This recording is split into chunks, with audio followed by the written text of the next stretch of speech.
Especially after you've learned all the methods for solving linear systems, you're going to be able to choose which method maybe that you like better or which method makes more sense at the time.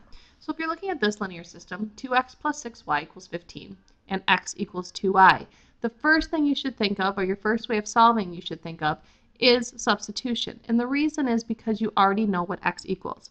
You don't even have to solve for the variable. Because remember, our first step is to solve for one of the variables. In this case, you don't have to. We know what x equals.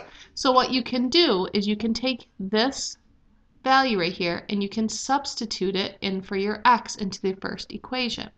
Because remember, substitution, we're just plugging something in. So in this case, we can say 2 times, well, what does x equal? X equals 2y plus 6y equals 15. Again, linear substitution is helpful because now we're only dealing with one variable. We're just dealing with y. So now use your knowledge of simplifying and solving equations to solve for y. 2 times 2y is 4y plus 6y equals 15. Now if you have 4y's and 6y's, that's a total of 10y's equals 15. Dividing both sides by 10. 10 divided by 10 is 1y. This becomes, or reduces down to, 5 goes into 15 3 times, 5 goes into 10 2 times, 3 over 2, or more than likely you're going to write it as 1.5. Okay to write it 1.5 in this situation just because it's a terminating decimal. So either of these is acceptable.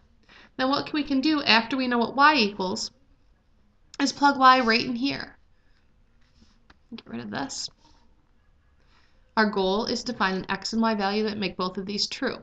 I know y is 1.5, so plug that in right here for y. X is going to equal 2 times whatever y equals, 1.5. Now you can do 2 times 1.5, or if you did 2 times 3 over 2, and either way you look at it, you get 3. So our solution is an x value of 3, a y value of 1.5, or 3 over 2.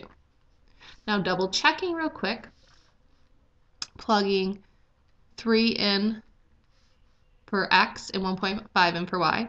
We want to know, does 2 times 3 plus 6 times 1.5, does that equal 15?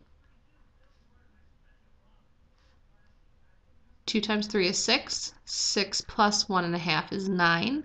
Does 6 plus 9 equal 15? Yes, it does, so it checks. Okay, and you can also plug it in here, but we kind of already did that already right here. Basically, we can just say, does 3 equal 2 times y, 2 times 1.5? And yes, it does work.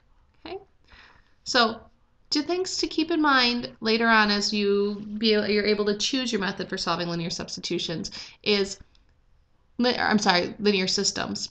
It's helpful to solve a linear system using substitution when your variable is already solved for, or it's very easy to solve for.